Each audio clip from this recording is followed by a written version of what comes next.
Can I sit with you? Some of the most important people in Yes, our lives absolutely. don't arrive Please with a join me. grand entrance. They arrive with a quiet question, a tired smile, and a story the world has been too busy to hear. Maybe that's why life keeps reminding us not to judge a person by what we first notice, but by the courage it took them to keep going. Welcome to StoryMun, where every story is a reminder that hope, kindness, and love still exist in ordinary people. If stories like these make your heart feel a little lighter, become part of our family by subscribing. And before we begin, tell us where you're watching from. We truly love to know. Now let's step into today's story. The first time I saw her, everyone else was pretending not to. It was a rainy Tuesday afternoon in Seattle. The little cafe beside the waterfront was almost full. I was eating lunch alone when a soft voice interrupted my thoughts. "Excuse me," I looked up. A young woman stood beside my table, leaning slightly on a crutch. A sleek prosthetic leg disappeared beneath her jeans. She smiled politely. "Can I sit with you?" I glanced around. There were empty chairs, but none with empty hearts. Every time she had walked toward another table, people suddenly became busy with their phones or looked away. I pulled out the chair across from me. Of course, relief flashed across her face. "I'm Emma," she said. "Daniel." For a few minutes we spoke about ordinary things. The rain, coffee, Seattle traffic. Then she laughed. "You know what's funny, what?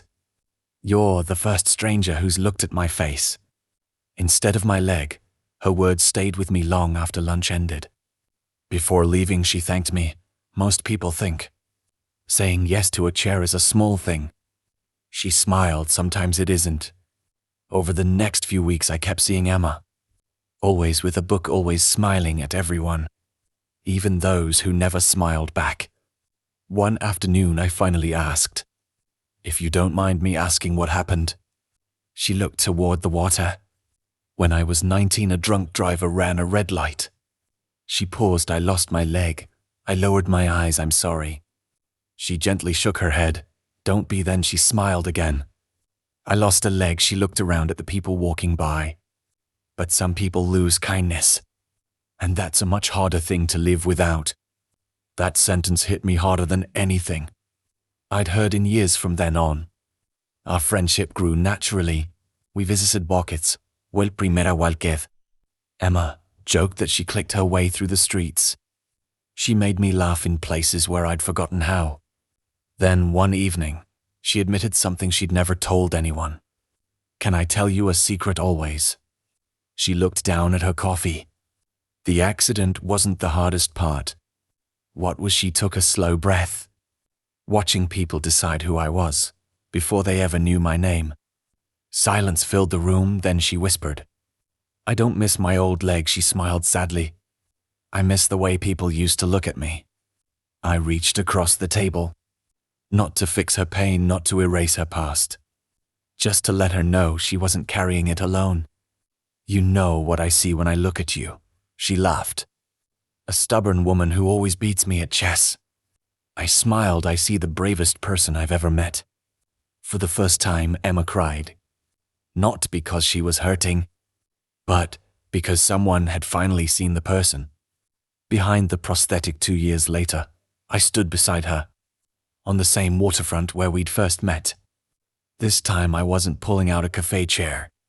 I was holding a small velvet box. "I thought I changed your life," I said. Emma smiled through tears. "You did." I shook my head. "No, you taught me that. The strongest people aren't the ones who never fall. They're the ones who keep choosing kindness after life gives them every reason not to."